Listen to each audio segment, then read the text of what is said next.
How to remove filter from Snapchat picture or photo. Hi everyone, this is Kate and welcome back to another video, and on today's video we will see how we can remove filter from Snapchat picture or photo. So without further delay, let's get started with this video. So for that, first of all, you have to open up Snapchat and open up a picture or photo from your memories where you want to remove the filter from. Once you have your picture, tap on the three dot icon at the top right corner and here tap on Edit Snap.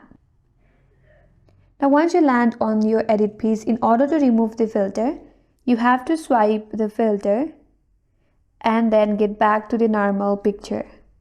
Now the filter is removed from this picture. Once you're done, simply tap on Export and then you can download this to your gallery, or you can simply save this picture. If you go back and then tap on Save Changes, now the filter has been removed. And that's all for today's video. Hope this video was helpful, and if you're new to our channel, consider subscribing. Thanks for watching and stay tuned for more videos.